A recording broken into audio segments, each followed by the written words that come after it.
안녕하세요, 목사님. 어, 아, 잘 계셨어요? 네, 목사님 잘 음, 계세요?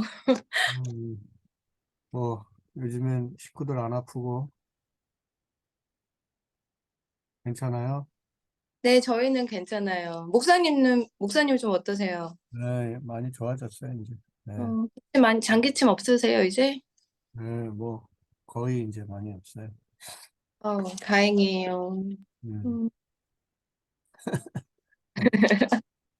시간이, 시간이 필요한 것 같아요. 네, 아, 그러게요. 이게 오래 가던데 되게 한 달 정도는 음, 갔었던 것 같은데요, 그러니까, 제 경우에는. 음, 음, 저희 어머님은 그리고 거의 한 6개월은 기침을 그렇게 하셨었잖아요. 뭐, 강한 그러니까, 걸 걸리시고. 네, 그러니까, 이게 사람마다 좀 차이가 또 어떤 맞아요. 식으로 걸렸느냐에 따라 사람마다 그냥 다 조금씩 다르더라고요. 맞아요. 이사님은 많이 고생하셨죠. 음. 사모님은 좀 괜찮으세요? 우리 와이프가 사실은 이제 나는 아직 목이 좀 갈라지거나 이렇게 약간 걸리는 듯한 이제 그런 거 말고는 크게 어려움은 없는데 아내는 음, 냄새를 못 맡아요. 아이고. 근데 아직. 지금 나으신 지 얼마 안 되셔서, 네. 그쵸? 그래서 이제 시간 지나면 괜찮아지겠지 그러고 있는데 네. 봐야지. 너무 답답한데, 그거. 저는 저번에 독감 걸렸을 때 그 증세가 있었어요. 아, 그래요? 그래, 냄새가 안 나고 맛이 안 느껴지니까 너무 답답한 거예요, 이게. 음. 그래서 진짜.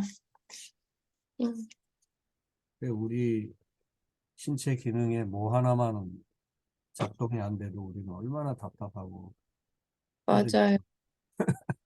예. 진짜 이게 감사할 일인데 없어져야. 하나하나가 다 소중하다. 안녕. 권순아님 어서 오세요. 안녕하세요. 네, 목사님, 저 네, 집에 그 보일러 기사님이 계셔가지고 예, 제가 부르시면 왔다 갔다 해야 될 수도 있거든요. 그래서 예. 그러세요. 네네. 왔다 갔다 하실 때는 뭐 목사님, 저 빈환도 아까 혼자 나. 8시에 들어와서 왜 안 들어? 네? 아까 또 혼자 8시에 들어왔어요. 그리고서 어머, 왜 이렇게 다 지각이지? 이러고선 계속 기다리다가 어, 너무 이상해서 애경 언니한테 언니 왜 안 들어와? 다들 부지런히 막 아침부터 설치셨네. 네, 설침이 좋아요. 네. 설치심이 좋습니다. 그 친구분들 우리 저 뭐야 은영 씨랑 교수 들어온다고 씨 했는데. 다른 메시지가 없는 거 보니까 들어오실 것 같은데 그죠? 네네. 아 누구 들어오네. 유저. 아 은영 씨 안녕하세요. 사용자님 어서 오세요. 이거 이름 어떻게 바꾸서? 아, 이름 이름 바꿔드릴까요? 이름 이거 바꿔드릴게요. 여기 있다. 이름 바꾸기 있대요. 여기서 너 바꿔보실래요? 내 친구야. 난 어떻게 돼 있지? 나 몰라서 맨날 이상하게도 모르고. 음, 저, 전은영 씨. 아 그러시구나. 전은영 씨구나.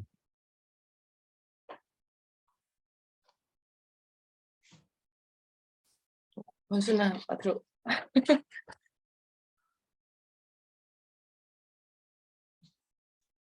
권순아 씨가 지금 택배 기사님 아니고, 보일러 기사님. 보일러 기사님이 오셨구나. 네.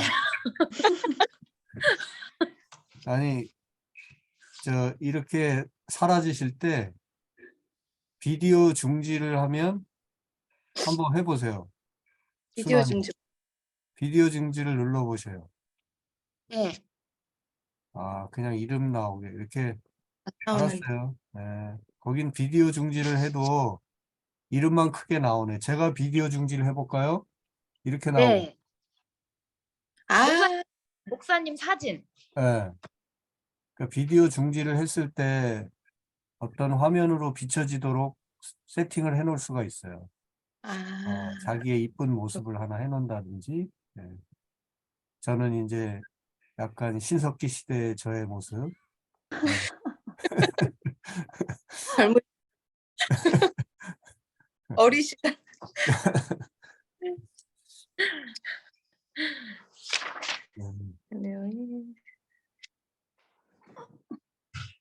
자, 우리 효순 씨가 아마 조금 늦게 들어오실 모양인데 시작을 일단 해야 되겠네요, 그죠?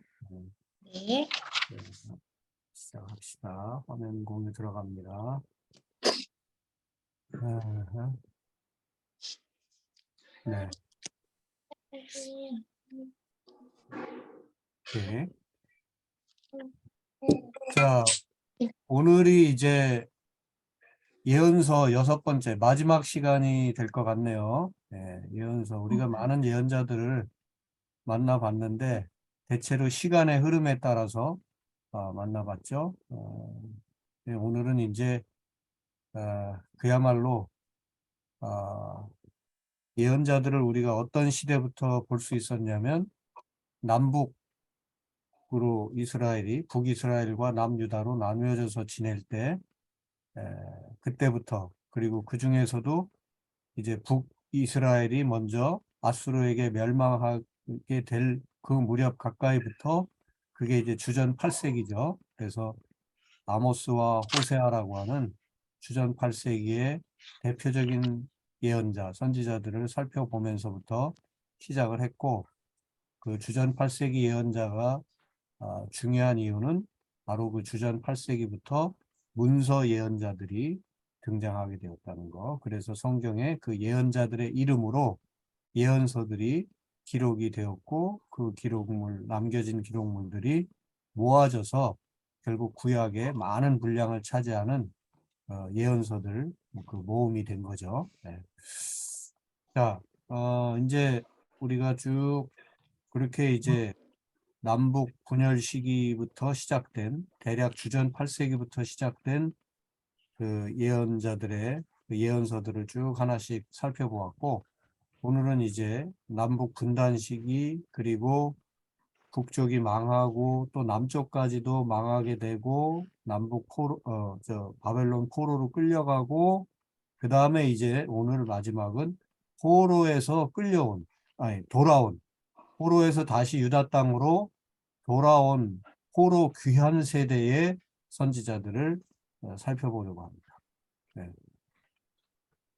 학개, 스가랴, 말라기 뭐 이런 선지자들이 여기에 해당되겠죠. 그래서 학개하고 스가랴를 이제 살펴보면 학개와 스가랴가 똑같이 포로 귀한 선지자인데, 학개는 아주 어렸을 때 포로로 끌려갔다가 70년 만에 포로에서 돌아오잖아요. 네, 이제 처음 1, 2, 3차에 걸쳐서 바벨론 포로로 끌려가는데 1차로 포로로 끌려갈 때가 605년경이에요. BC 605년경. 그리고 이제 최종 뭐죠? 2차로 끌려갈 때가 597년경. 그리고 3차로 끌려갈 때가 867년경. 뭐 이렇게 876년경. 그렇게 사이를 10년 뭐 이렇게 10몇 년 이렇게 여간을 두고 1, 2, 3차 포로로 끌려가는데, 바벨론 포로에서 돌아올 때가 언제냐면 BC 536년 5년 그 경이에요. 자, 그러니까 BC 536년경이니까 BC 605년에 처음 포로로 끌려가기 시작했죠. 그때부터 계산을 하면 70년 만에, 그죠? 70년 만에 이제 포로에서 바벨론 포로에서 돌아오게 되는 겁니다. 그래서 성경에 보면 이제 뭐 70년 얘기가 숫자가 많이 나오는데 그 70년 포로기는 1차 포로기 포로로 끌려간 때부터 결국 최초로 포로가 귀환되기 시작하는 때까지 계산을 해보면 약 70여 년의 시간이 걸립니다. 그래서 70년 포로 생활 그런 말을 하게 되는 거죠. 네. 자, 그래서 이제 학계 같으면은 포로로 끌려갈 때에 되게 어린 시절에 끌려갔어요. 그래가지고 포로지에서 인생을 다 산 거야. 그리고 포로에서 유다 땅으로 귀환하게 될 때는 할아버지가 돼가지고 이제 돌아오는 겁니다. 그래서 포로지에서 고국 땅으로 귀환해가지고 활동을 한 게 불과 뭐 1, 2년 얼마 안 돼요. 그렇게 하고 이 학계의 사역은 끝납니다. 네. 자, 그래서 학계는 포로 1세대의 귀한 선지자다. 이렇게 아주 한마디로 학계를 표현하자면 이렇게 말할 수가 있습니다. 포로 1세대 귀한 선지자고 대비돼서 이해하기 쉽게 포로 2세대 귀한 선지자가 스가랴라고 할 수 있습니다. 네. 자, 그러면 포로 1세대 귀한 선지자 학계. 자, 학계는 선지자 이름이에요. 예언자 이름인데 그 학계라는 예언자의 이름으로 된 예언서가 학계입니다. 자, 학계는 몇 장으로 돼 있죠? 저는 어려운 걸 물어보지 않습니다. 여러분들이 노력만 하면 반드시 답을 찾아낼 수 있는 몇 장 안 2장이요. 되는데 2장. 2장. 딸랑 2장밖에 안 돼요. 딸랑이라는 표현, 성경 말씀에 대해서 딸랑이라는 표현을 써서 좀 그렇긴 합니다만은 그런데 우리가 쉽사리 이거 1장짜리, 2장짜리, 뭐 3장짜리 분량이 얼마 안 되는구나. 딸랑 2장이네 이렇게 표현할 수도 있겠지만 그러나 장수가 꼭 많다고 해서 그 무게가 많이 나가고 장수가 적다고 해서 가볍게 볼 성경책이 아니죠. 네.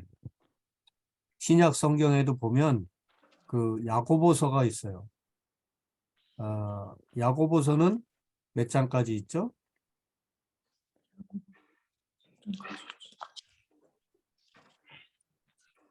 야고보서, 신약 성경의 야고보서는 5장. 네? 5장이요. 5장까지 있죠. 네.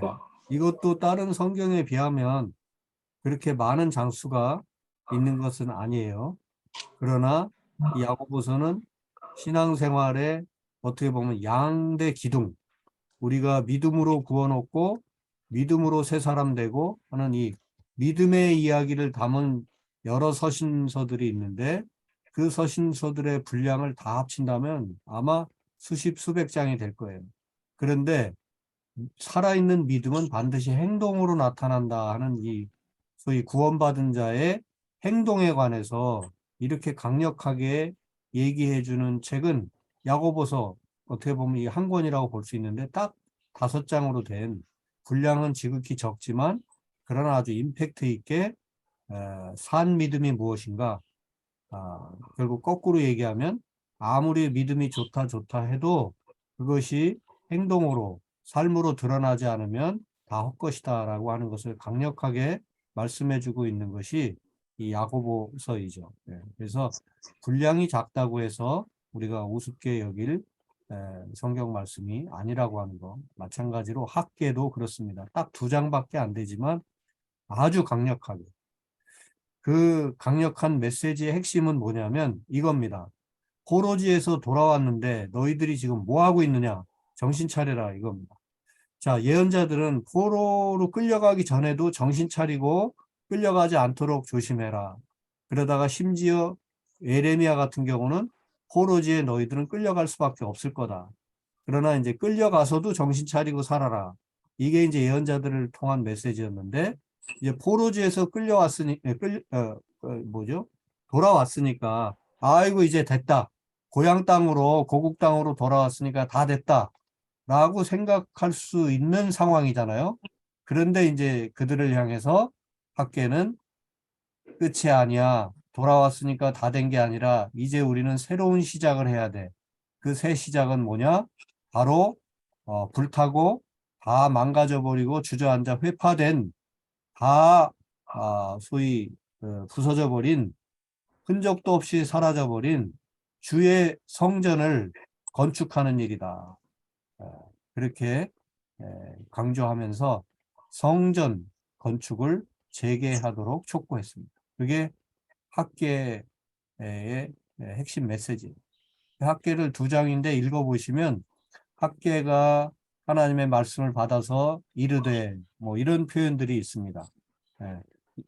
학계 1장 3절 같으면 여호와의 말씀이 선지자 학계에게 임하여 이르시되, 그러면 이제 학계가 하나님의 말씀을 받아가지고 그대로 전하는 거죠. 그리고 뭐 또 학계가 여호와의 위임을 받아 백성에게 말하여 이르되, 이런 식의 표현이 네 군데가. 그래서 자세히 살펴보면 학계가 하나님의 말씀을 받아서 포로에서 돌아온 백성들에게 일종의 설교한 네 번의 설교가 묶여 있는 책이 학계라고 그렇게 볼 수가 있습니다. 그래서 학계는 포로지 바벨론에서 유다 땅으로 돌아와서 초기 한 1년 동안 사역하고, 그리고는 아마 뭐 죽었든지 그 이상 사역하지 않았을 거예요. 그래서 포로지에서 인생 전부를 거의 사실상 다 보내고 이제 유대 땅에 돌아와서 성전 건축에 매진하라! 이 메시지를 몇 번 힘있게 날리고는 인생을 마무리한 그런 선지자다. 이렇게 볼 수가 있겠습니다. 네. 자, 그래서 학계가 1년 동안 임팩트 있게 사역을 하고, 이 스가랴, 포로 2세대 귀한 선지자라 할 수 있는 스가랴가 그의 바통을 이어서 사역을 했습니다. 네.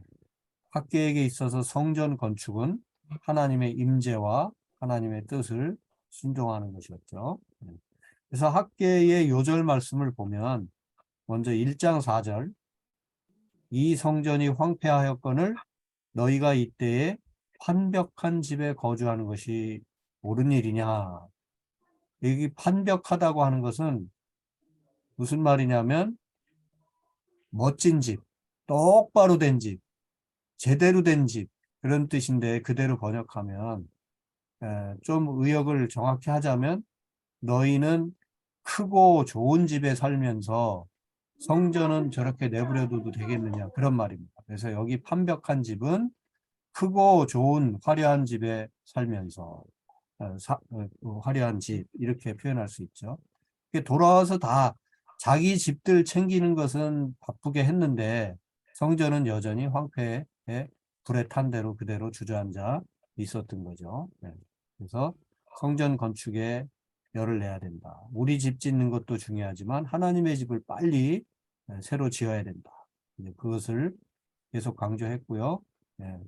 그래서 우리가 이제 새로 짓게 될, 이제 솔로몬 성전이 파괴되어 있는 거 아니에요, 그죠? 그런데 이제 우리가 포로지에서 돌아와서 다시 짓게 될 이 성전의 나중 영광이 이전 영광보다 클 것이다 라고 하는 2장 9절의 메시지도 남겨놓았죠. 네. 자, 학계. 자, 학계는 BC 대략 520년경에 그러니까 537년, 536년경에 포로지에서 1차로 돌아오기 시작하고 계속 포로 귀환도 1차, 2차, 3차 계속 이렇게 한꺼번에 돌아오는 게 아니라 이렇게 시기를 두고 돌아오는데, 대략적으로 학자들이 볼 때 여기 다리오 왕 제2년 여섯째 달 뭐 이렇게 시작하고, 그래서 아마도 BC 520년경에 성전 건축, 성전 재건을 시작하고 5년 만에 완공을 했을 것이다. 이렇게 보고 있습니다. 자, 학계를 간단히 살펴보았고요. 그러면 학계의 뒤를 잇는 포로 2세대 귀한 선지자 스가랴를 한번 살펴봅니다. 스가랴는 몇 장까지 읽죠?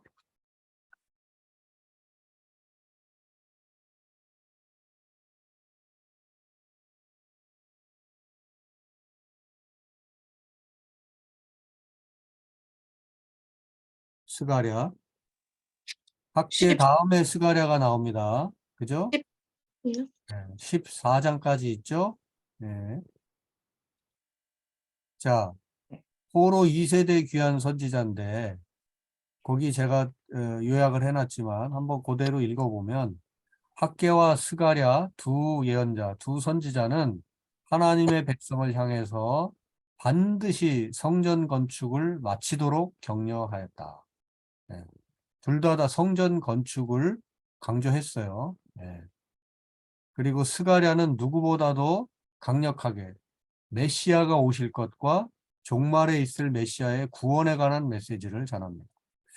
자, 이제 이렇게 생각하시면 돼요. 학계는 이제 돌아와서 성전 건축을 이제 다시 재건을 해야 되는데, 진짜 구체적으로 성전을 빨리 지어야 된다, 다시 지어야 된다. 여기에 방점이 있고, 포커스가 있고, 스가랴는 이제 우리가 성전을 이렇게 꼭 지어야만 하고, 또 성전을 짓는 것을 통해서 하나님이 우리에게 주시고자 하는 그것이 무엇인가? 그래서 성전 건축의 의미를 확실하게 신학적으로 정리해 준 것이 스가랴라고 할 수 있어요. 자, 대충 감이 잡히죠? 학계는 성전 건축 우리가 해야 된다. 여기에 방점이 있고, 스가랴는 그 성전 건축을 왜 해야 되느냐 하는데 이제 방점이 있는 겁니다. 그래서 결국 성전이라고 하는 것은 하나님의 임재요. 그리고 이 성전을 통해서 마침내 이제 장차 오실 메시아까지 성전의 의미에 담는 것이죠. 그래서 성전 건축이라는 상징을 통해서 하나님의 나라, 하나님의 왕국이 지금 여기 시작됐고, 마침내 하나님 나라가, 온전한 하나님 나라가 오게 될 것이라고 하는 것까지 메시지를 전합니다. 그래서 스가랴서에는 장차 오시게 될 메시아에 대한 예언, 이런 내용이 성전과 관련해서 확장된 그런 개념이 많이 나오고 있는데, 그러다 보니까 신약 성경에 메시아로 장차 인류를 구원할 메시아로 오신 분이 예수 그리스도시잖아요.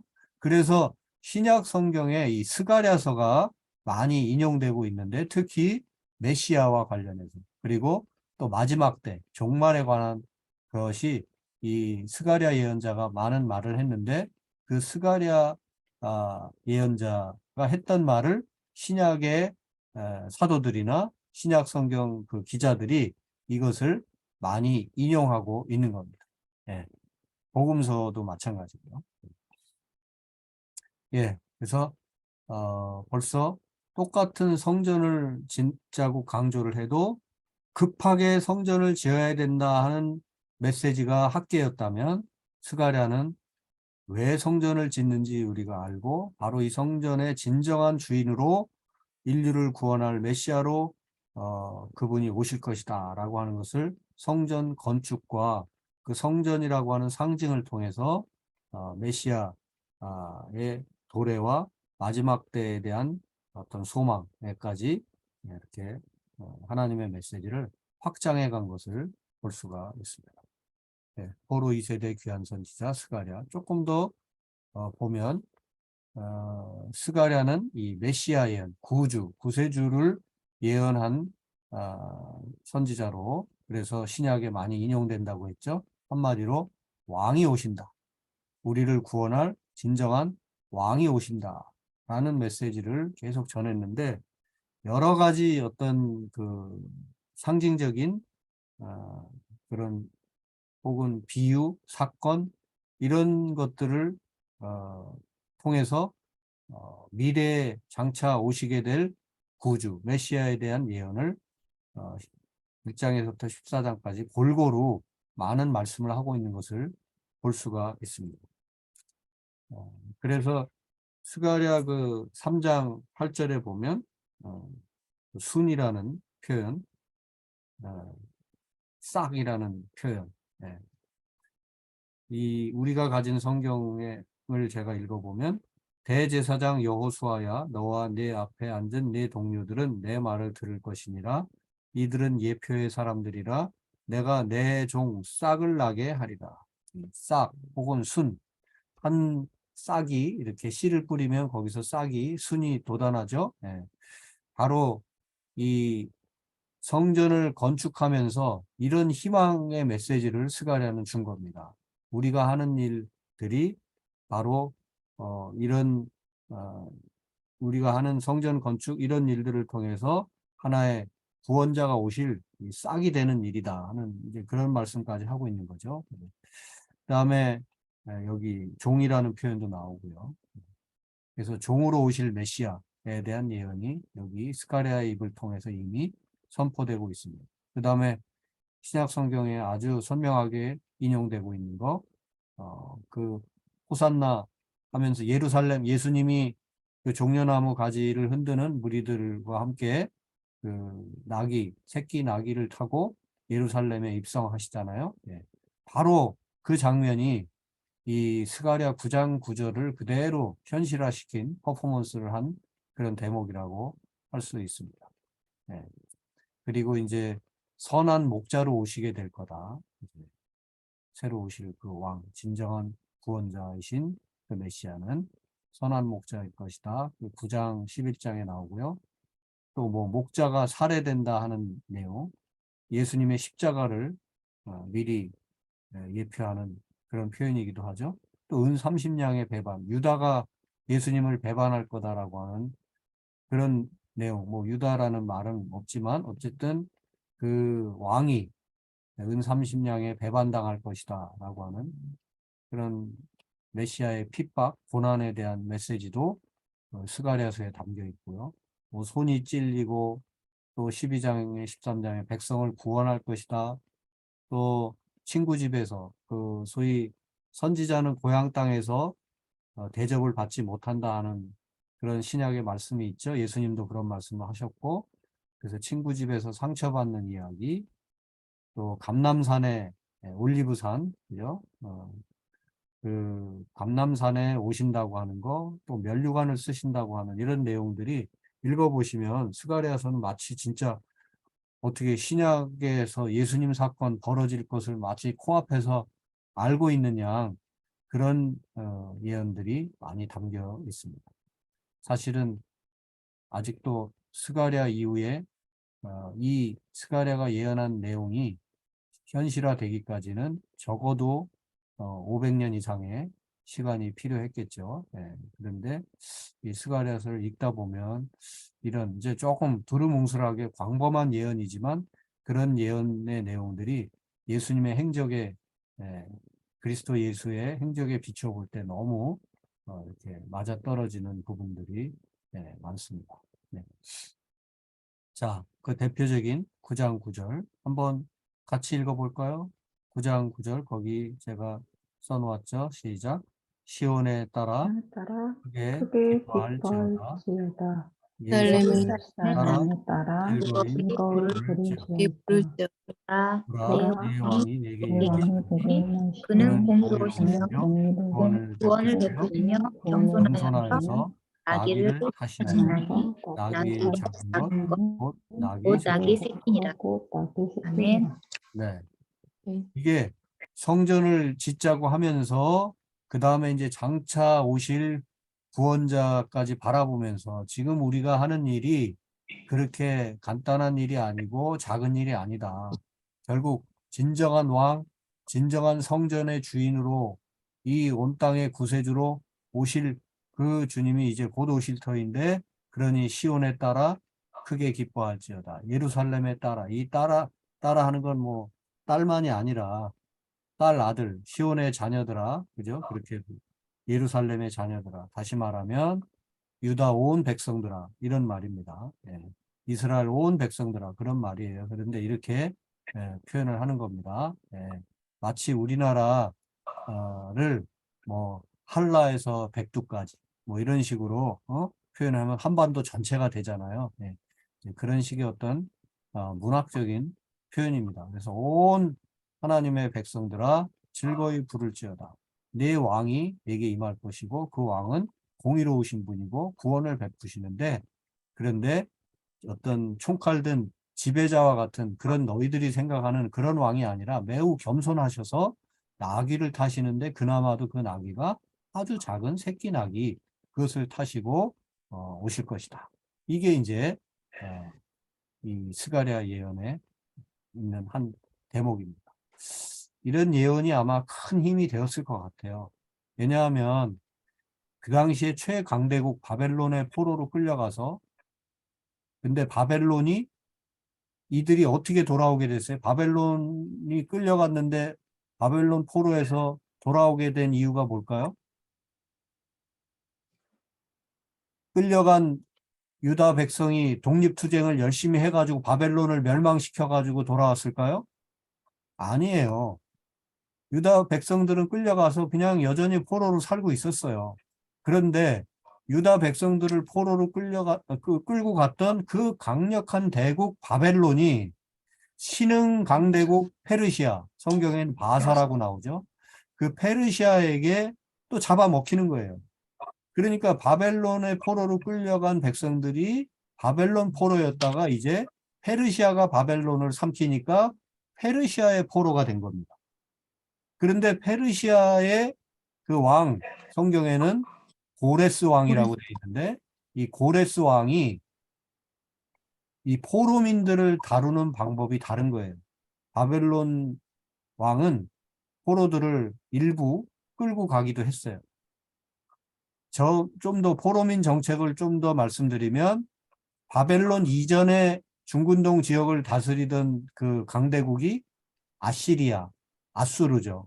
그 아수르에게 북이스라엘은 멸망을 했어요. 그리고 이제 150년 이상 좀 버티다가 남유다는 아수르를 대체하는 신흥 강대국 바벨론에게 또 멸망을 했어요.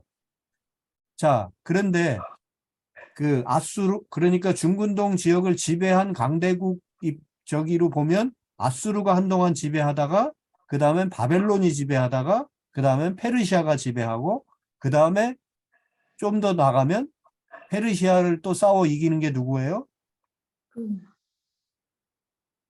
그리스, 헬라 제국. 그리고 그 헬라 제국의 뒤를 이어서 로마 제국이 이렇게 세계사는 그렇게 흘러갑니다. 네. 자, 그런데 아수르부터 다시 보면 이 포로민 정책이 조금씩 바뀌어요. 아수르는 포로민 정책을 어떻게 했냐면 이제 여러 나라를 정복을 하잖아요.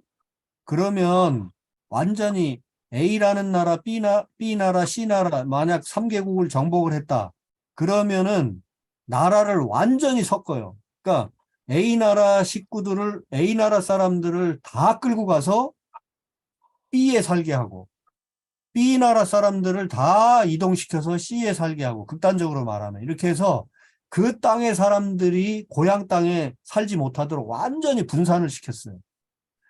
그러다가 바벨론 시대에 오니까 바벨론은 그렇게까지 해가지고는 이게 안 되겠다 싶어서 대부분의 그 국민들을 그 땅에 그대로 살게 하고 이제 피정복민들을 그 땅에 그대로 살게 하고, 대신에 피정복민들의 엘리트들, 왕족이나 귀족들이나 그 사회를 끌고 가고 있는 소수 리더들, 아주 그 다음에 뭐 꼭 자기 나라로 끌고 가서 유익한 그 필요로 하는 사람들, 뭐 쉽게 말하면 뭐 100만 명 나라를 정복을 했다 그러면 그 중에 10,000명이라든지 뭐 2, 3만 명 이렇게 소수 몇 프로에 해당하는 그 지도자 그룹들을 끌고 간 거예요. 그리고 나머지 백성들은 이제 본토에 그대로 살게 되는 거죠. 그래도 그렇게 유지를 해도 리더십이 없기 때문에 그 땅에 사는 자들이 결국 바벨론에 바칠 열심히 농사 짓고 해가지고 바벨론에 바칠 그냥 노동력으로 거기 있는 거예요. 그리고 이제 총독을 파견해서 거기를 다스리게 하고 이제 이런 식으로 했죠. 그러다가 바벨론이 이제 페르시아에게 멸망하게 되니까 페르시아는 좀 더 포로민 정책을 더 유화적으로 더 융통성이 있게 했는데, 그게 뭐냐면 포로로 끌려왔던 사람들도 원하기만 한다면 자기 땅으로 돌아갈 수 있게 해줬어요. 그러니까 쉽게 말하면 나라를 삼켰어도 포로민을 끌고 오는 게 아니라 그 피정복민들이 그냥 가능하면 그 땅에 그대로 살게 했어요. 다만 열심히 농사 짓고 뭐 해가지고 뭘 확실히 조공을 확실히 바치도록. 그래서 이제 각 나라의 그 뭐죠? 총독이나 이런 것들을 확실히 파견해 가지고 컨트롤을 확실히 하는 방식으로 그렇게 바뀌어져 가는 겁니다. 네. 자, 그런 정책의 전환에 따라서 고레스가 이제 페르시아 왕 고레스가 칙령을 내리죠. 유다인들 중에 돌아가고 싶은 사람들은 고국 땅으로 돌아가라 하는 왕의 칙령이 내려지고 그 칙령에 따라서 포로 귀환이 1차, 2차, 3차에 걸쳐서 포로 귀환이 이제 이루어지는 겁니다. 네. 그렇게 해서 포로로 끌려갔던 사람들이 포로지에서 이제 돌아왔잖아요. 포로지에서 돌아와서 고향 땅에서 이제 사는데 사실 말이 고향 땅이지 피폐한 땅이고 일단 그 대표적인 게 학계 스가랴 선지자들을 통해서 우리가 확인하고 있지만 그들의 어떤 영적인 중심지라고 할 수 있는 주의 성전이 완전히 회파돼 있어서 엉망이잖아요. 사회 전체가 피폐돼 있다고 하는 것을 단적으로 보여주는 것이 성전이고 그래서 학계와 스가랴는 먼저 이것을 회복해야 되겠다 해서 성전 재건에 힘썼던 것이고요. 그리고 스가랴는 특히 성전 재건이 가진 의미를 확실히 하면서 이제 이런 스가랴 9장 9절의 말씀까지 나오게 되는데 장차 이 성전 짓는 대로 우리가 끝나는 것이 아니라 우리를 온전히 회복하고 구원시키실 참된 메시아가 오실 것이다.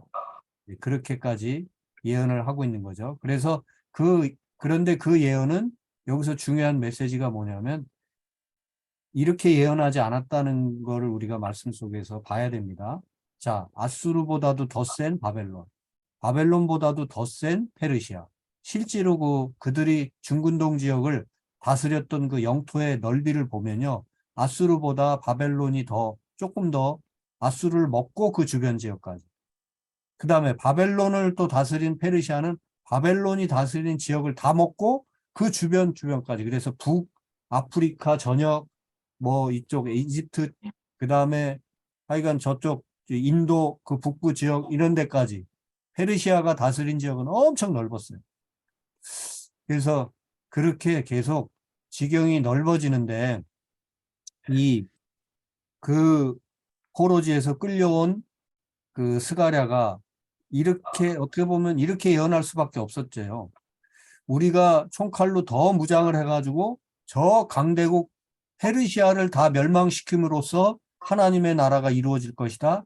이렇게 보기는 어려웠던 거죠.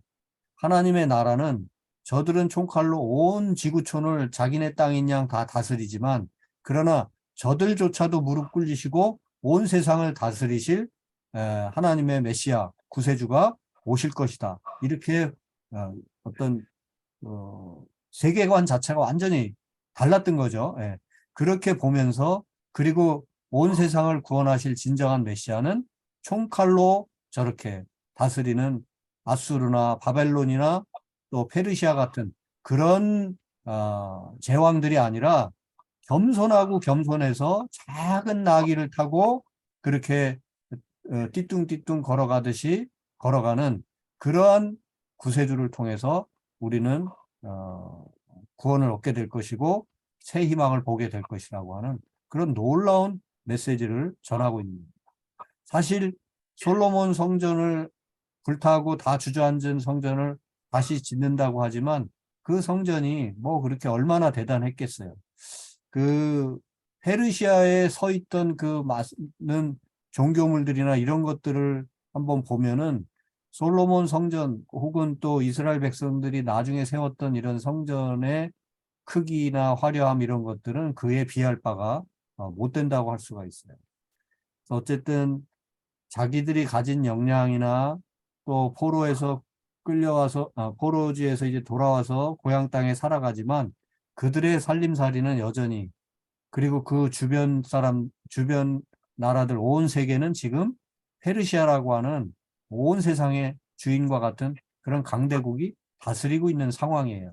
그런 가운데서 그들이 꿈꿀 수 있는 것은 총칼로 페르시아를 뒤집어 엎는 그런 구세주가 아니라 그 온 세상을 총칼로 다스리는 페르시아보다도 어떻게 보면 정반대, 가장 나약한 모습으로 오시지만, 그래서 손이 찔리시고 친구 집에서도 상처받아야 되고 은 30냥에 배반될 수밖에 없고 살해될 수밖에 없는 그런 연약한 목자와 같은 그런 모습으로, 종 같은 모습으로 오시겠지만 그분이 온 세상을 다 바꿔놓으실 것이다 라고 하는, 어떻게 보면 가장 혁명적인 그런 메시지를 전하고 있는 게 이 스가랴 선지자라고 할 수 있습니다. 오늘 이와 같은 메시지는 복음서에 그대로 연결이 되고, 이 메시지대로 사실 예수님이 그대로 오시고 사시고 죽으셨죠. 가장 연약한 모습으로 죽으셨지만, 그러나 그분은 다시 사시고 온 세상이, 온 인류의 역사가 지속되는 동안 계속 찬양받으시고 떠받쳐 올려드리는 그런 진정한 구원자로, 진정한 왕으로, 참 평화의 왕으로, 참 생명의 왕으로 우리에게 오셨고 지금도 다스리시고 영원까지 함께 하시게 된 거죠. 이게 하나님의 구원 경영의 어떤 신비, 놀라운 섭리라고 할 수가 있겠습니다. 자, 그러면 이제 구약 성경의 맨 마지막 책, 학개, 스가랴, 그리고 말라기. 말라기 하고 그 다음에 말라기는 몇 장까지? 4장. 네, 말라기 4장까지 딱 읽고 나면 그 다음에 한 장을 더 넘기면 구약이 끝나고 신약으로 넘어갑니다. 네. 자, 그래서 이 말라기를 성도님들 중에는, 교회 생활 오래 하신 분들 중에도 구약 성경의 맨 마지막, 예? 이게 나오니까 이 말라기 할 때 말자를 끝말자로 이해해가지고 맨 뒤에 나오는 말라기, 맨 뒤에 나오니까 말라기구나, 그렇게 이해하시는 분들이 왕왕 있는데 아닙니다. 그냥 이름이 말라키 선지자입니다. 끝말자가 아니에요. 예. 그래서 이 말라키 선지자는 4장에 걸친 예언서를 기록해 주셨는데, 이렇게 말라기 예언자는 별명을 이렇게 붙이면 좋을 것 같아요. 순도 100% 선지자다. 순도 100% 선지자. 결국 이 말라기를 마지막으로 해서 이제 수백 년간의 소위 신구약 중간 시대라고 하는, 그러니까 예수님이 오시기까지 적어도 400년 이상, 500년 가까이 이렇게 성경에 기록이 없는 공백기가 이제 나오게 되는데, 바로 그 공백기의 앞에 그 하나님께서 이 말라기를 통해서 아주 가장 하나님을 사랑하는, 그러니까 하나님의 사랑받은 백성들이 어떻게 살아가야 하는 건가, 그것을 아주 분명하게 보여주는 그런 예언서라고 할 수가 있습니다. 말라기 예언서의 핵심 구절 몇 군데를 볼까요? 한 분씩 한번 읽어볼까요? 누가 먼저 2장 3절? 보라, 내가 너희의 자손을 꾸짖을 것이요. 똥. 눈이 안 보여. 잠시만요. 네. 똥, 곧 너희 절기의 똥을 너희 얼굴에 바를 것이다. 너희가 그것과 함께 제하여 버림을 당하리라. 네. 아주 명쾌하죠? 네?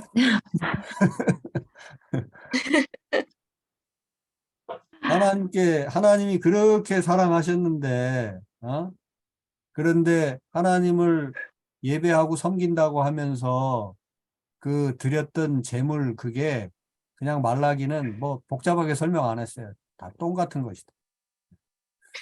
그리고 그 똥이 하나님께 드려진 건데 결국 니들 얼굴에 발라질 것이다. 그리고 그 똥을 다 버려야 되잖아요. 똥을 끌어안고 사는 사람이 어딨어. 그러니까 똥을 버려버리듯이 너희가 버림을 당하리라. 이런 아주 엄청나게 강력한 메시지. 아, 참 순도 100%라고 하지 않을 수가 없습니다. 네.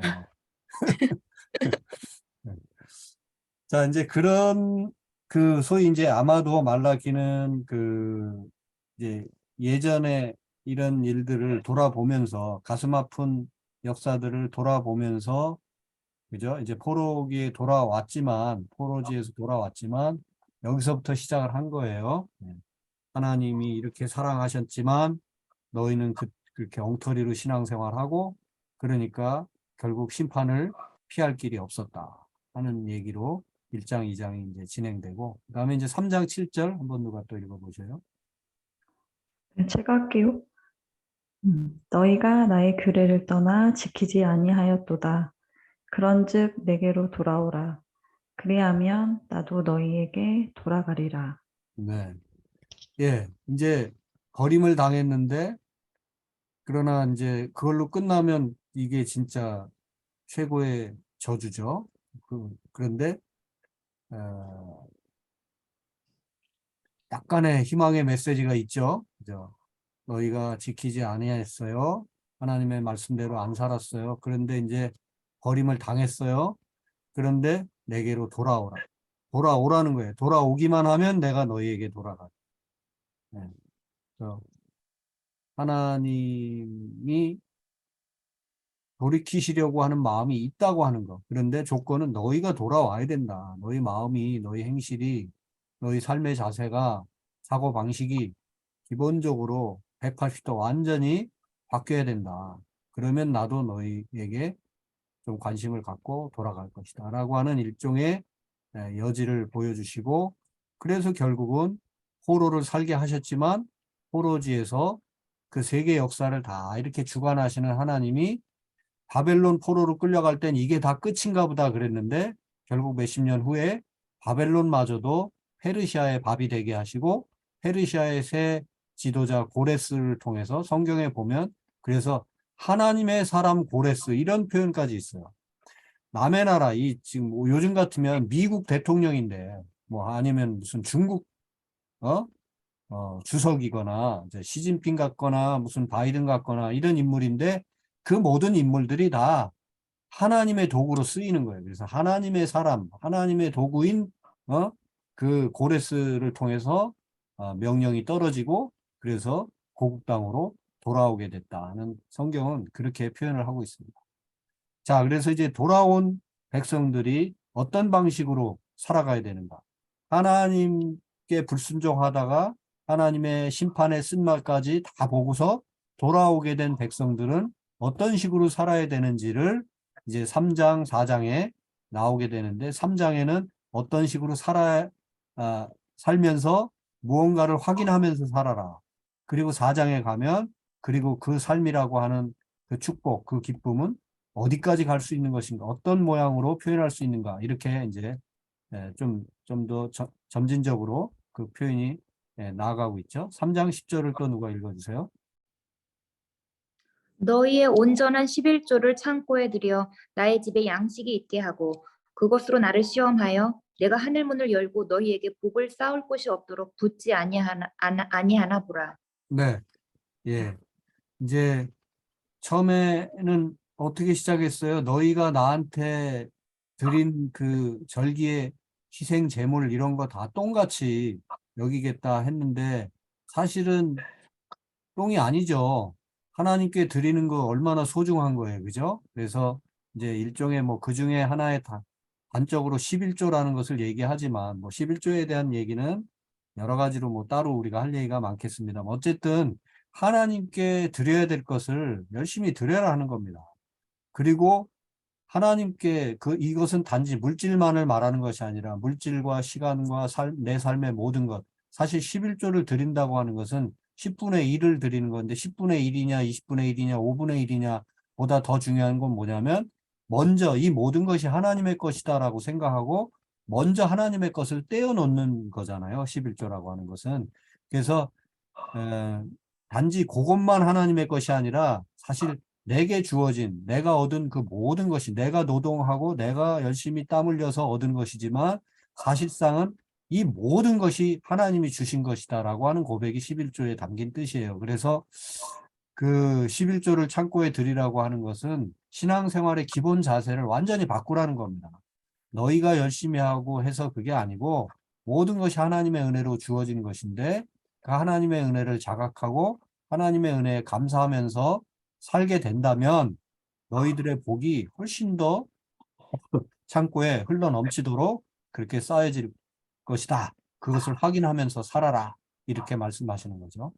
여기 나를 시험하여 보라 할 때 이 시험하여 본다고 하는 것은 하나님을 막 요렇게 저렇게 우리가 흔히 생각하는 그 시험한다라는 뜻이 아니고요. 영어로 표현하면 try, 우리 독일말로 표현하면 versuchen. 하나님이 정말 그렇게 하시는지를 네가 시도해봐라 그런 뜻입니다. 시험해봐라라는 말은 사실 번역이 조금 잘못됐는데 우리가 어떻게 하나님을 시험하겠어요.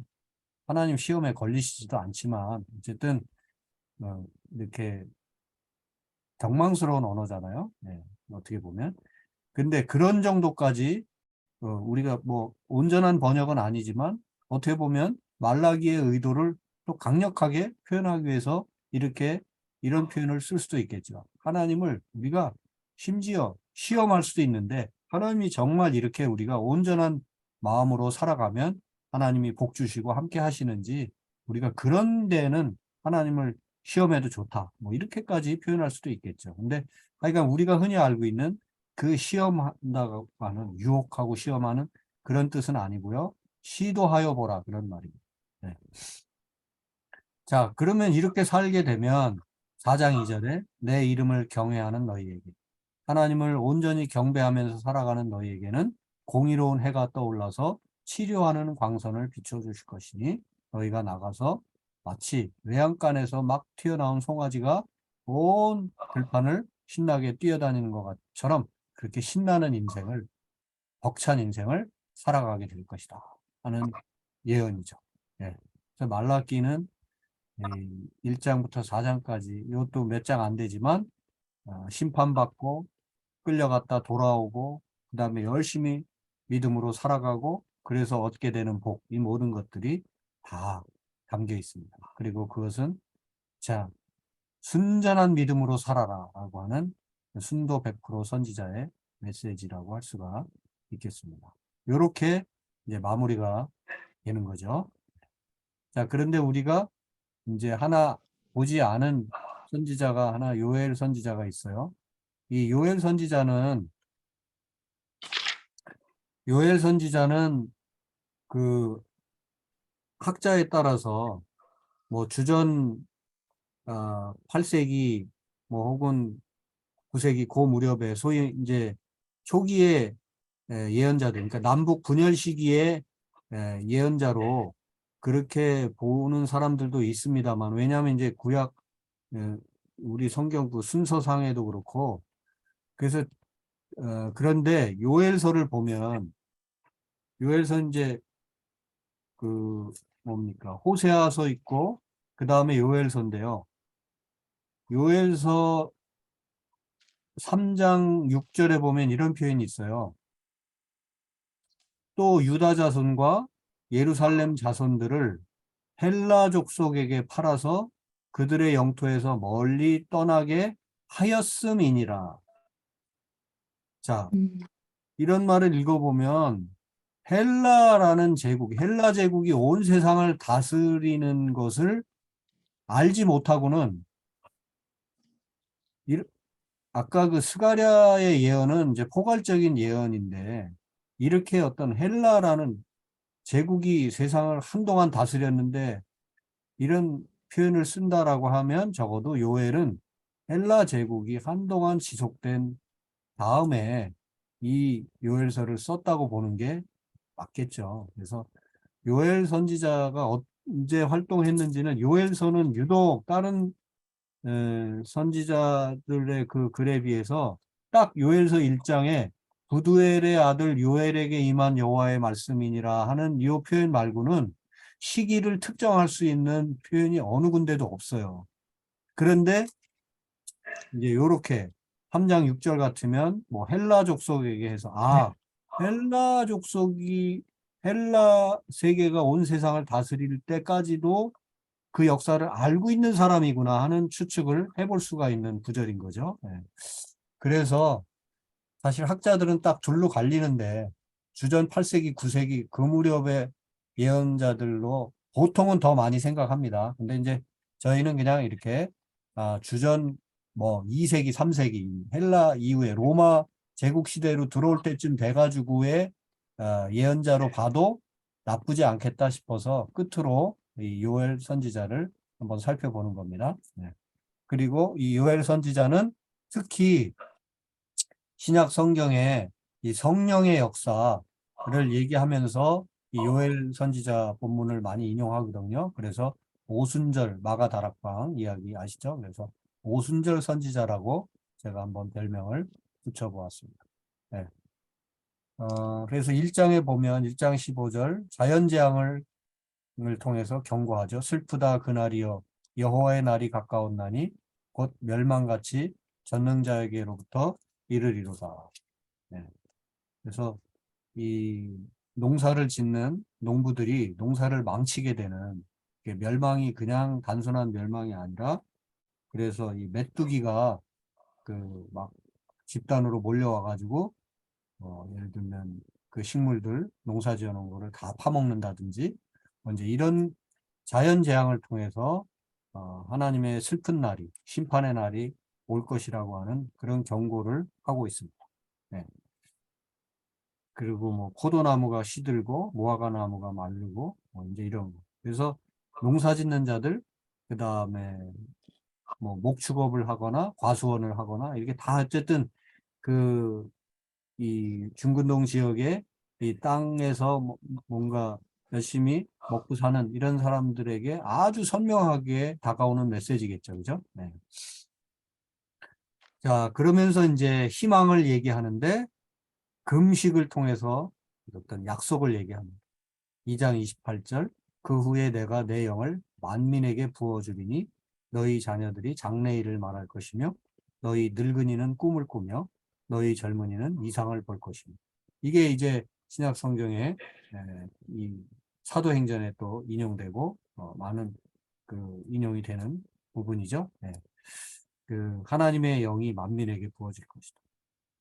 그런데 젊은 사람들뿐만 아니라 늙은 사람들과 온 세대들이 꿈을 보고 이상을 보게 될 것이라고 하는 그런 놀라운 약속의 말씀이죠. 네. 금식하면서 자기를 축소하고 하나님을 높이면서 그렇게 약속을 붙들라 하는 예언의 말씀이고요. 그렇게 될 때에 이제 3장에 축복된 복된 미래가 올 것이다. 그래서 3장 18절 그날에 유다 모든 시내가 물을 흘릴 것이며 여호와의 성전에서 샘이 흘러나와서 시딤 골짜기에 다 물을 다 댈 수 있을 것이다.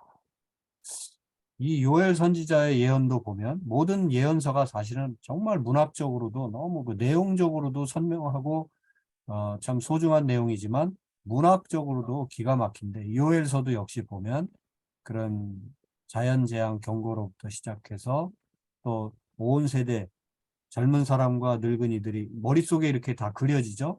들판에 메뚜기들이 다 황량하게 그 들판을 만들어 버리는 모습, 무화과 나무와 포도나무가 다 열매 없이 사그라드는 모습. 그런데 그 황량한 벌판에 금식하면서 하나님의 은총만을, 하나님의 구원하심만을 간절히 바라는 그런 온 세대, 젊은이나 늙은이나 할 것 없이. 그래서 그들이 꿈을 꾸게 되고, 그래서 마침내 복된 미래가 이제 오는데 그것은 축복의 물이 온 세상에, 이 물은 우리에게 뿐만 아니라 특히 중근동 지역의 이 사람들에게 이 물은 정말 축복, 축복, 축복의 상징이죠. 그 물이 온 세상을 이렇게 뒤엎는 겁니다. 네. 자, 이런 그 요엘의 축복의 메시지, 오순절, 특히 하나님의 영이 우리에게 부어지게 되면 놀라운 온 세대가 다 회복되는 그리고 온 땅이 회복되는 그런 역사가 있을 것이다 라고 하는 메시지, 그것이 이 요엘 예언서에 담겨 있는 내용입니다. 네. 그래서 이제 요엘을 물론 예언서의 중간 부분에 섞여 있습니다만은 구약의 예언서들 마지막으로 요엘서까지 다루었습니다. 자, 이제는 예언서가 끝났는데 구약을 한번 굳이 정리를 해보자면 이렇게 정리를 할 수가 있는데 이게 뭐 여러분 눈에 잘 안 보이실 수도 있고 그래서 초기에 시작할 때 이미 말씀을 드렸던 거예요. 뭐 연대별 구분이라든지 그 다음에 조금씩 언급드렸던 것인데 이렇게 구약을 한번 정리를 해볼 수가 있다는 거죠. 이제 주요 사건으로 보자면 창조와 이제 시대 구분을 창조로부터 애굽 생활까지 그죠? 그래서 이게 이제 그 창세기에 해당하는 내용이고 출애굽으로부터 신생국가 형성기까지는 창세기 이제 출애굽기, 레위기, 민수기, 신명기에 해당하는 거죠. 그리고 이제 가나안 정복과 그리고 가나안 땅의 정착 그다음에 사사시대.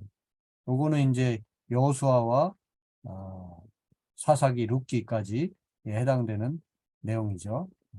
그러다가 이제 결국 사울 왕 때부터 통일 왕국이 그래서 사울, 다윗, 솔로몬까지 통일 왕국이 계속되고요.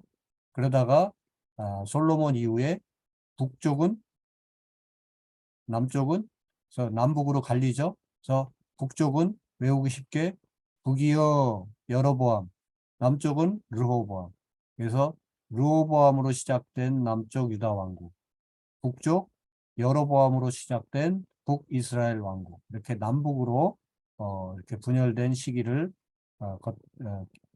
지내다가 먼저 북쪽 이스라엘이 아수르에게 멸망하게 되고 그러다가 백몇십 년 뒤에 남쪽 유다마저 바벨론에게 멸망하게 되고 그런데 다행히 바벨론 포로로 끌려간 그 소수 포로민들이 다시 이제 페르시아가 온 세상을 다스리게 되면서 페르시아 왕 고레스의 명을 받아서 유다 땅으로 포로 귀환을 하게 되고 바로 그들을 이 남은 자들을 통해서 새 역사가 시작되게 됩니다. 여기까지가 구약의 내용인데 그 뒤로 몇백 년간의 기록은 없고 그 다음에 이제 예수님이 오시는 이야기가 신약 성경에 이어지고 있어요. 그래서 다음 시간에는 한두 시간에 걸쳐서 신구약 중간 시대 성경에는 없지만 세계사 속에 어떤 흐름들이 있었는지 이런 것들을 좀 정리해 드리려고 합니다. 그래서 요 표를 그냥 혹시 나중에 참고 삼아서 한번 보실 수 있다면 보셔도 좋겠습니다. 네, 마지막 커트인데요. 이제 우리가 한두 시간 신구약 중간 시대를 공부한 뒤에는 이제 신약으로 넘어가야 되는데 우리가 이제 결국 구약은 이제 오늘로 마무리를 해야 되는데 구약과 신약은 어떤 연관을 갖고 있는가? 이렇게 우리가 그리스도인들을 특히 개신교인들을 만나서 얘기를 하다 보면 뭐 이렇게 신실한 분일수록 그런 분이 왕왕 더 있는데 아이고 목사님 그 구약의 분량도 많고 그 다음에 그 구약 이야기는 다 그냥 지금 예수 안 믿는 저 이스라엘 지금의 이스라엘 백성들이 여전히 붙들고 있는 책이 구약이고 그들의 이야기니까 예수님 오신 뒤의 이야기만 담고 있는 신약 성경만 성경이라고 그러고 우리 신약 성경만 좀 가지고 합시다. 그게 낫지 않겠어요? 이런 분들이 있습니다. 실제로 한 개인이 아니고 학자들 중에나 어떤 그룹 중에 그런 사람들이 있어요. 구약은 그거는 우리가 볼 책이 아니고 신약만 봐도 충분하고 이런 얘기 하는 사람들이 있는데 결코 그렇지 않습니다.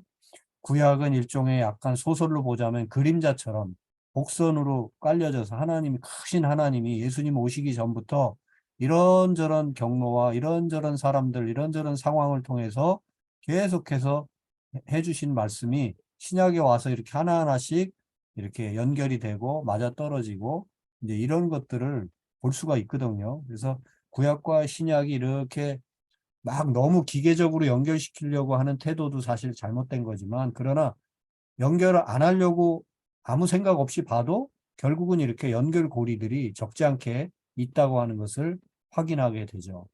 그래서 말씀이 하나님과 함께 계신다고 하는 것이 구약의 메시지였다면, 그 말씀이 이제 육신이 되어 이 땅에 오셨다는 게 신약의 메시지죠. 그리고 이제 하나님의 율법은 모세로 말미암아 주어지죠. 그런데 이제 그것이 모세는 하나님의 일꾼이었다면 그리스도 예수는 하나님의 아들이시죠. 그래서 일꾼을 통해서 주어진 말씀이 이제 아들을 통해서 온 은혜와 진리의 말씀이 되는 거고요. 그 다음에 만나와 죽음 이야기가 구약에 있었다면 이제 예수님을 통해서 이제 비로소 생명의 떡이 이제 오게 된 것이고요. 하나님의 말씀이 이제 십계명 돌판 위에 쓰여졌다면 이제는 돌판에 쓰는 것이 아니라 마음판에 하나님의 말씀이 새겨지는 것이고, 그리고 하나님의 영광이 일시적이었다면 이제는 영원한 영광으로, 그리고 구약 시대는 아직까지 하나님의 종으로 머물러 있는 신자들이라면 이제는 우리는 하나님의 아들이신 예수님의 친구가 되고 예수님과 함께 우리는 똑같이 하나님의 자녀들로 살아가게 된다고 하는 거. 이 각 해당하는 본문들은 여기 다 제가 기록을 해놨고요. 그 다음에 오늘 이제 선지서를 우리가 마무리합니다만은, 하나님께서 여러 선지자들을 통해서, 예언자들을 통해서 말씀해 주셨는데, 이제 하나님은 그 아들, 제사장이며 왕이시며 또한 선지자 중에 선지자, 예언자 중에 예언자이신 그 아들 예수 그리스도를 통해서 말씀하신다고 하는 게 신약의 이제 모든 게 다 이렇게 이제 포괄적으로 이렇게 아우러지다가 예수님에게서 다 모든 포커스가 이렇게 맞춰지고 있는 것을 우리가 이제 신약에 가서 확인할 수 있게 됩니다.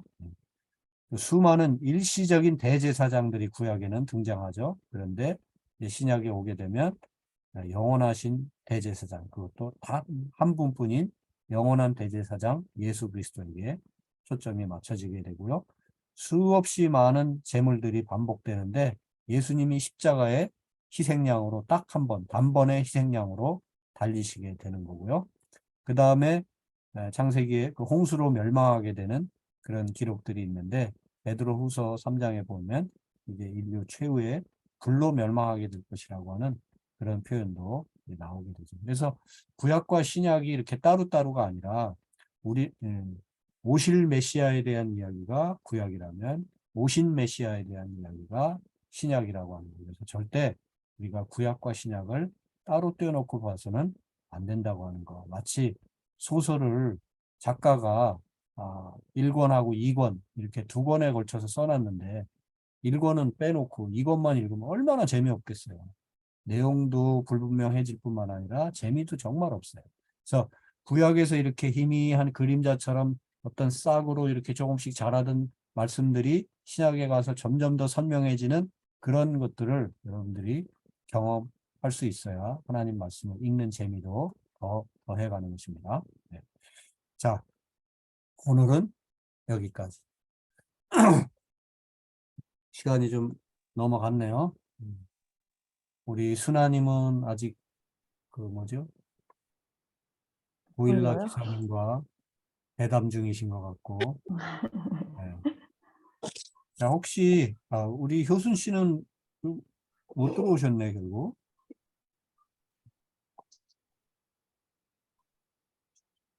자, 혹시 질문 있으신가요?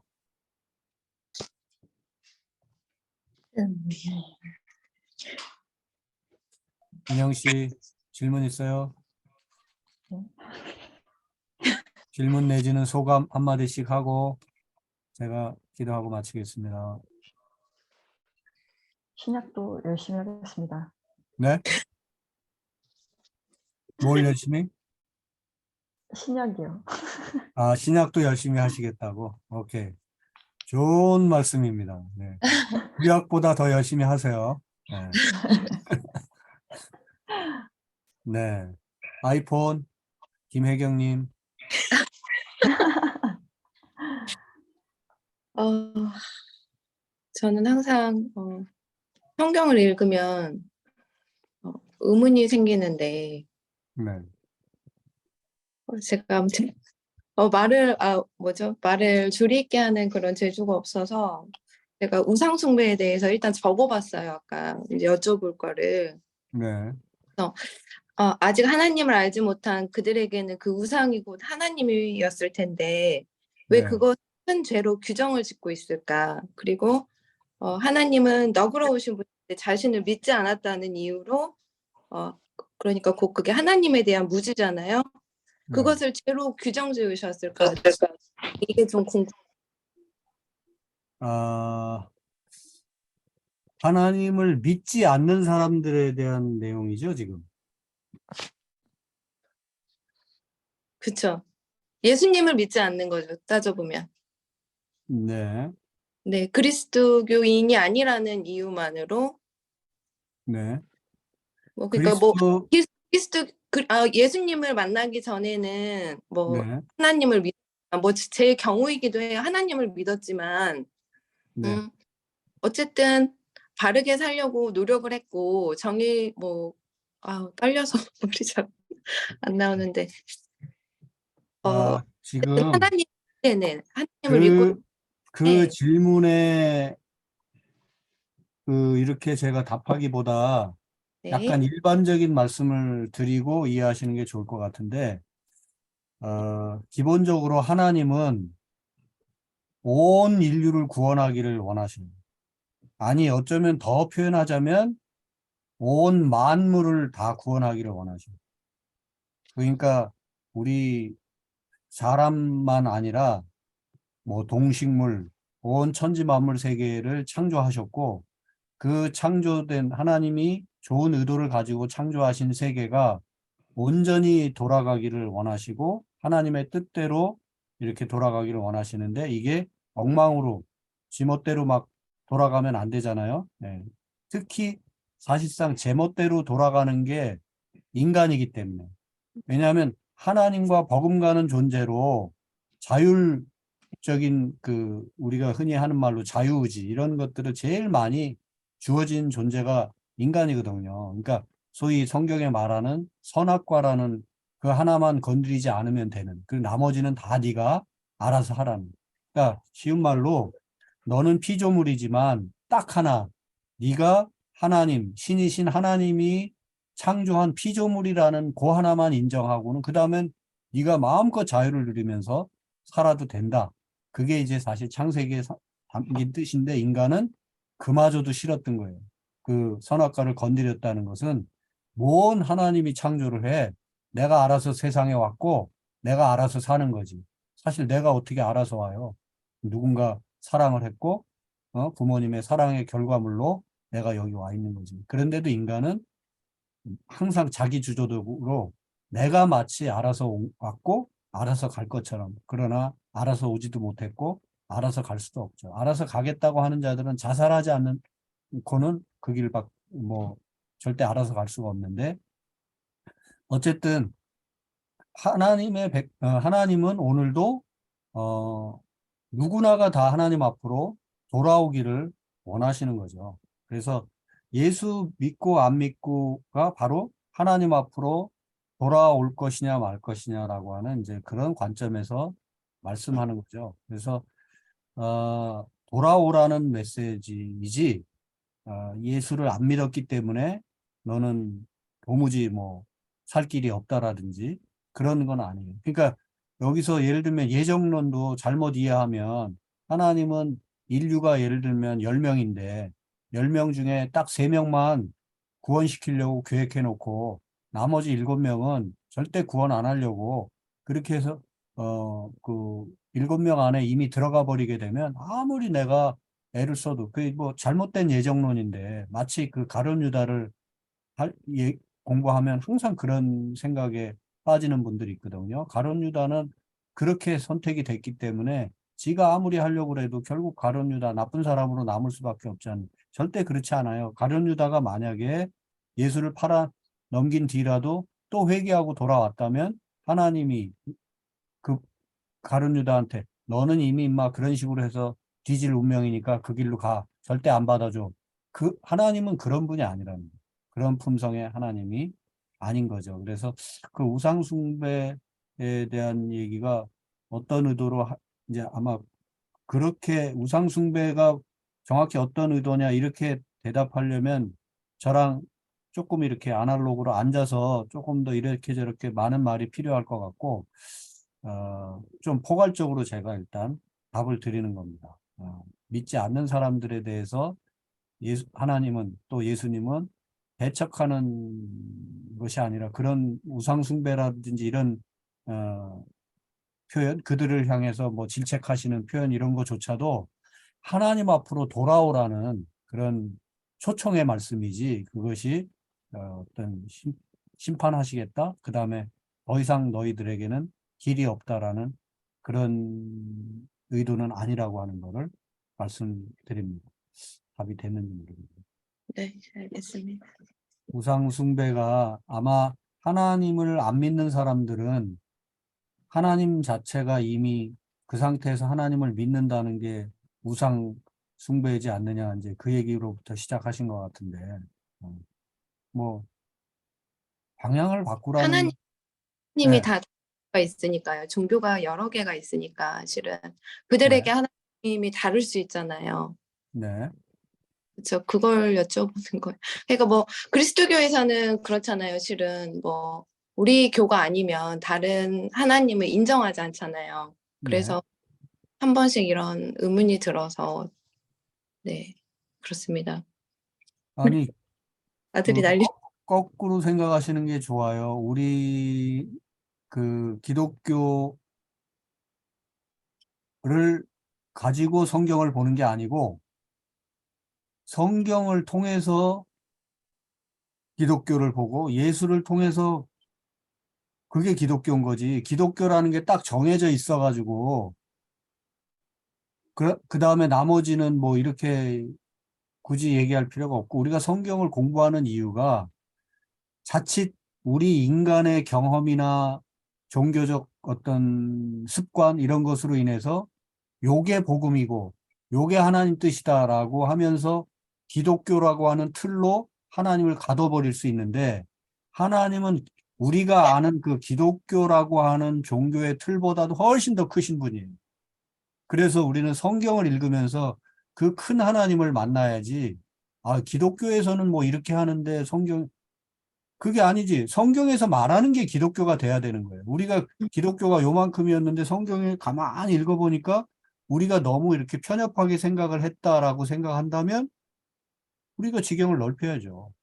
그러면 그래서 기독교가 자꾸 이렇게 넓혀져 가야 되는데 지금 문제는 뭐냐면 예수 그리스도 외에는 구원이 없다 하는 이런 말을 통해서 자꾸 기독교는 배타적인 종교로 이렇게 가게 되는 거죠. 이제 그런 식으로 돼 있는데 우리 기독교의 그 존재 양식 자체가 하나님의 구원하시는 역사가 그냥 막연하게 인간이 신은 있다, 돛 닦다가 신을 만났다 이렇게 하는 것이 아니라 인간으로서는 어려운데 하나님이 먼저 찾아오시고 하나님이 보내주시고 하나님이 베푸시는 그것을 우리는 받아 누리는 입장이다라는 쪽에 어떤 그 컨셉만큼은 변함이 없는 거죠. 그래서 물론 인간이 노력하고 애를 써야 되지만 하나님이 먼저 계시고 하나님이 은혜를 베푸시고 그 은혜 중에는 이제 하나님이 아들의 몸을 입고 이 땅에 오시고 사랑을 베푸시고 이제 이것을 받아들이고 그것을 통해서 그것도 하나의 사건인데 예수 사건은 하나님 사랑의 가장 결정적인 하이라이트 사건인데 그 예수 사건마저도 나 몰라라 하면서 하나님의 사랑을 제대로 알기는 쉽지 않다라는 게 이제 기독교 우리가 지금까지 주로 많이 얘기하는 기독교 어떤 핵심 메시지죠. 그런데 현재까지는 타 종교의 뭐 어떤 흐름 속에 있거나 아니면 예수를 잘 모르거나 이렇게 해서 그냥 하나님이 나를 사랑하시는 것 같다 이렇게 좀 막연하게 생각할 수도 있고 다른 방식으로 다른 종교의 영향권에 있었던 사람들이 아직 예수에 대해서 정확히 모르면서 하나님 사랑을 알 수도 있죠. 그럴 때 예수님을 모르기 때문에 네가 구원을 못 받았다라든지 뭐 하나님의 사람이 아니라든지 뭐 이렇게 하면서 그를 오히려 이렇게 가로밖으로 빼내고 그럴 필요가 없는 거죠. 예? 조금이라도 접촉점이 있고 공통점이 있다면. 왜냐하면 하나님은 예수 그리스도를 통해서 당신의 사랑을 분명히 알라고 한 거지, 예수 그리스도의 예자를 모른다고 해가지고 하나님과는 상관없는, 그래서 결국 심판받고 저 불구덩이로 가야 될 사람으로 정리하고 싶은 분이 하나님이신 게 아니라는 거예요. 그래서 우리가 물론 이런 건 있죠. 복음을 전할 때 예수 빼고서 자꾸 하나님만 말할 수는 없어요. 우리는 이미 예수를 알기 때문에. 그런데 바깥에 있는 사람들에게 예수를 모르기 때문에 너는 하나님을 모르고 하나님과 관계없다, 이런 식으로 또 얘기하면 곤란하죠. 내가 금강 구두를 좋아하지만 어떤 사람은 똑같이 구두를 신어도 에스카이아 구두를 좋아할 수도 있고, 그러나 이제 다 같이 너나 나나 구두를 신고 산다, 이렇게 표현하면서 어떻게든 같이 한 형제 자매로 이렇게 엮어갈 생각을 해야지, 야, 구두는 오직 금강 구두만 신어야 돼, 이렇게 말을 하면서 에스콰이어 구두 신는 사람을 배척하기 시작하면 도무지 답이 나오질 않죠. 네. 그래서 예수를 잘 모르는 것 같다 그러면 이제 예수를 차근차근히 가르쳐 줄 수 있는 기회를 찾아야 되는 일인 거지, 너는 예수를 모르기 때문에 하나님을 모르는 거야, 하나님과는 상관없어, 이렇게 접근해서는 곤란하다 하는 거죠. 네. 은영 씨는 바빠서 먼저 나간 것 같습니다. 예, 시간이 많이 갔어요. 순아 씨, 하실 말씀 있어요? 없습니다. 네, 시간이 많이 가서. 네. 자, 우리 그런 얘기를 좀 더 나중에 천천히 네, 또 감사합니다. 해보도록 합시다. 자, 제가 잠깐 기도하고 마치겠습니다.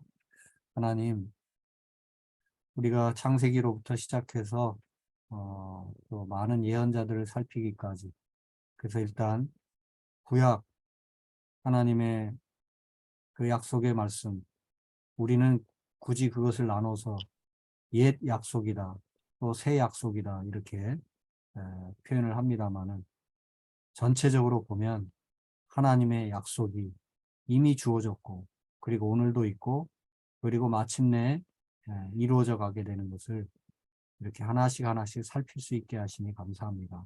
그리고 그 가장 정중앙에 예수께서 계심을 믿고, 저희들이 이제 구약을 마무리하고 또 신약으로 넘어가서 예수님의 말씀과 행적과 또 예수님의 뒤를 따르려 했었던 제자들의 삶과 그들의 편지, 그들의 글, 또 교회의 성립과 또 교회에 진전되어가는 그 모습들 하나하나를 보면서 복음이 얼마나 위대하며 하나님의 사랑, 그 구원의 역사가 얼마나 신비하며 예수 그리스도의 그 놀라운 그 예수 사건이 우리 인생에, 우리 공동체, 이 지구촌 온 우주 만물에 얼마나 소중한 일이었는지를 저희가 다시금 더 생생하게 확인할 수 있게 되기를 소망합니다. 구약의 모든 것들을 하나하나씩 살폈는데 그것이 마치 그림자처럼 미리 본 것처럼 예수님의 그 놀라운 일을 우리가 조금씩 가슴에 희미하게지만 이제 담고 좀 더 선명하게 우리 주님을 만나 뵙기를 원합니다. 주여, 그동안 바쁘고 힘든 시간 가운데서도 부지런히 함께 달려온 우리 자매님들을 축복해 주시고 하나님의 말씀에 더욱 집중하게 하시고 하나님의 말씀을 읽고 가슴에 새기고 그 말씀 따라 살아가는 삶의 그 기쁨, 그 보람, 그 즐거움이 더욱 커져가게 하여 주옵소서. 감사합니다. 이제 저희들 신구약 중간기 다음 시간에 잠깐 공부하고 곧 또 신약 성경으로 넘어가겠습니다. 주의 성령께서 계속해서 저희와 함께 해주시고 지혜를 또 믿음을 더하여 주옵소서.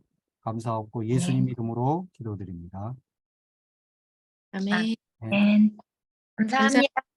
네, 수고 다하셨습니다. 네, 주일 예배 할게요. 안녕하세요. 계세요. 이현 씨, 아들이 난리쳐서 잠시 다녀올게요 하고 나가셨었네요. 메시지 남기시고. 네, 다녀오시지 마시고, 네, 행복하게 잘 사시다가 2주 후에 만나겠습니다. 우리 규선님이랑 효수님도 건강하시고 또 잘 사시다가 우리 2주 후에 봬요. 자, 바이바이. 츄스. 야. 네, 끊겠습니다. 네.